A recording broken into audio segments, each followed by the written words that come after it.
Hi hello வணக்கம் back to my channel Vanigapuri 360. Subscriber பண்ண மாட்டீங்க, பண்ணுங்க. ரொம்ப அழுகையாக வருது நீங்கள் சப்ஸ்கிரைபர் பண்ணாதது. ஓகே, எனவே ஸ்டோரி ஸ்டார்ட் பண்ணிடலாம்.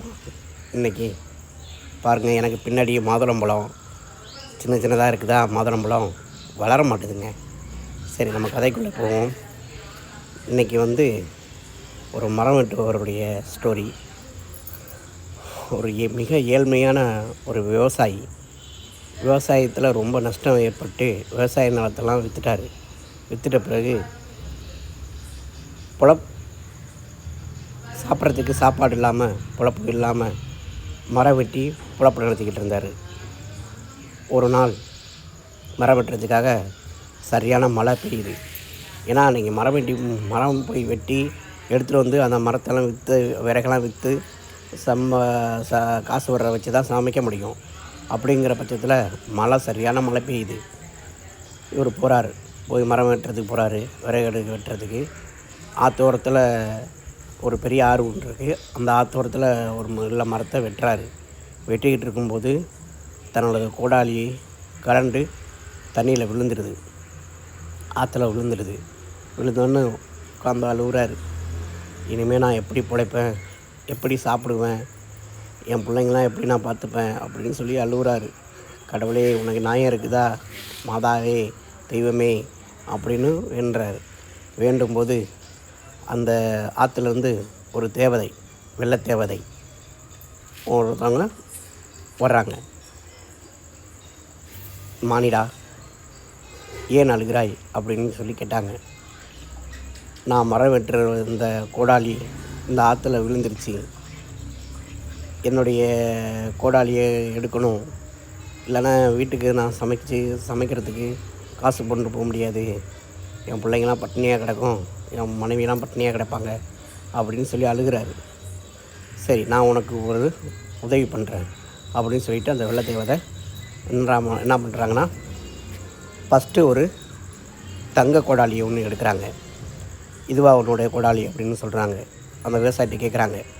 விவசாயி சொல்கிறாரு, இல்லை, இது என்னுடைய கிடையாது அப்படின்றாரு. ரெண்டாவதாக வைரத்தில் எடுக்கிறாங்க. இதுவா உன்னோட கோடாலி அப்படின்னு கேட்குறாங்க. இல்லை, இதுவும் இல்லைம்மா அப்படின்றாரு. மூணாவதாக ஒரு கோடாலி எடுக்கிறாங்க. அது வெள்ளியில் உள்ளது. எடுக்கும்போது இதுவா ஒன்று கோடாலின்னு கேட்குறாங்க. இல்லை, இதுவும் என்னது இல்லை அப்படின்றாரு. அஞ்சாவதாக ஒரு கோடாலி எடுக்கிறாங்க. நாலாவதாக ஒரு கோடாலி எடுக்கிறாங்க. நாலாவதாக கோடாலி எடுக்கும்போது அது பிளாட்டினம். இதுவாக எடுக்கணும்னு கேட்குறாங்க. இதுவும் இல்லை, என்னது கிடையாது அப்படின்னு. அஞ்சாவதாக ஒரு கோடாலி எடுக்கிறாங்க. அது இரும்பு கோடாலி. இதுவாக உன்னோட கோடாலிங்கிறாங்க. ஆமாம், இதுதான் என்னோட கோடாலி அப்படின்னு கேட்குறாரு. மரவெட்டி சொல்கிறாரு.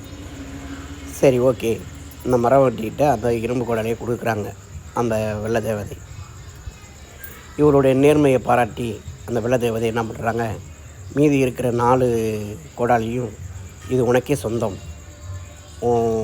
உன்னுடைய பேராசை இல்லாமல் நீ நல்லபடியாக நடந்துக்கிட்ட, அதனால் உன்னுடைய நேர்மையை பாராட்டி இதெல்லாம் வச்சுக்கோ, உனக்கு கிஃப்டாக நான் கொடுக்குறேன்னு சொல்லிட்டு வெள்ளை தேவதை கொடுத்துட்டு மறைஞ்சிட்டாங்க. இவரெல்லாம் அதெல்லாம் எடுத்துகிட்டு போயிட்டு விற்று பெரிய பணக்காரன் ஆகிட்டார், கோடீஸ்வரன் ஆகிட்டார். இதை பார்த்த பக்கத்து வீட்டுக்காரன் அவங்க மனைவி என்ன பண்ணுறாங்க, அவங்க புருஷனை திட்டுறாங்க. பாரு, உன்னோட விரவட்டு போகிறவர் தான் இன்றைக்கி பாரு, எத்தனை மாடி வீடு இருக்குது, எத்தனை சொத்து இருக்குது, எவ்வளோ இருக்குது அப்படின்னு சொல்லி திட்டுறாங்க. நீங்களும் அதே இடத்துக்கு போயிட்டு மரம் வெட்டுறீங்க, எல்லாத்தையும் வாங்கிட்டு பணக்காரன் ஆகிறீங்க அப்படின்னு சொல்கிறாங்க. அவர் என்ன பண்ணுறாரு, மழை பெய்கிற அன்னைக்குன்னு போய் வேணுக்குன்னு என்ன பண்ணுறாரு, மரம் வெட்டுற மாதிரி வெட்டி அந்த கோடாலியை கழட்டி ஆற்றுல போட்டுட்டு உட்காந்து அழுகுறாரு. நடிப்பு எல்லாமே. அழுகுறாரு. அழுதுகிட்டு இருக்கும்போது அந்த வெள்ளை தேவதை தோன்றுறாங்க. என்னப்பா உனக்கு பிரச்சனை அப்படின்னு கேட்குறாங்க. இந்த மாதிரி நான் வெட்டின கோடாலி ஆற்றுல விழுந்துருச்சு, எனக்கு வேணும் அப்படின்னு சொல்கிறாங்க. ஃபஸ்ட்டு இரும்பில் எடுத்து காமிச்சாங்க. அவரோட கோடாலி எடுத்து காமிச்சாங்க. இதுவாப்பா உன்னோடது அப்படின்னு கேட்டாங்க. இல்லை, இது கிடையாது அப்படின்ட்டாரு. ரெண்டாவது வெள்ளியில் எடுத்து காமிச்சாங்க. இதுவாப்பா உன்னோடது அப்படின்னு கேட்டாங்க. இல்லை இதுவும் என்னது இல்லை அப்படின்ட்டாரு. 3ஆவதாக பிளாட்டினம் எடுத்து கேட்டோம்னா இதுவா ஒன்றுது இல்லை இது என்னது இல்லை. 4ஆவது தங்கத்தில் எடுத்து காமிச்சாங்க. தங்கத்தில் எடுத்து காமிச்சாங்க. ஆமாம் இதுதான் என்னுடைய இது கோடாலி அப்படின்னு சொல்லிட்டு விறகு வெட்டுறவர் சொல்லிட்டார். உடனே அந்த வெள்ளத்தை புரிஞ்சுக்கிட்டு உன்னோட கோடாலி இரும்பு கோடாலி தான், தங்கம் கிடையாது, நீ பொய் சொல்லிட்ட, நீ பொய் சொன்னதுனால உனக்கு எதுவுமே கிடையாது, உன்னோட கோடாலியும் கொடுக்க முடியாது அப்படின்னு சொல்லிவிட்டு பொய் சொன்னதுனால அவங்க மறைஞ்சிட்டாங்க. ஏமாந்து போய் கோடாலியும் போய் வீட்டுக்கு திரும்புகிறாரு அந்த மரம் வெட்டி. சரிங்களா? இதுதான் கதையோட எண்டு. இந்த கதையில் நீங்கள் என்ன தெரிஞ்சுக்கிட்டீங்க, என்ன புரிஞ்சுக்கிட்டீங்க, யார் ஏமாந்தா? இந்த கதையிலேருந்து ஒரு கருத்து இருக்குது. அந்த கருத்தை நீங்கள் தெளிவாக கமெண்டில் பண்ணுங்கள், சப்ஸ்கிரைப் பண்ணுங்கள், லைக் பண்ணுங்கள். பின்னாடி பாருங்கள் மாதுளம்பழம் தலைக்கு மேலே இருக்குது. பார்த்து எல்லோரும் பறித்து திம்போம். ஓகே, ரொம்ப அழகியாக வருது. பாய்.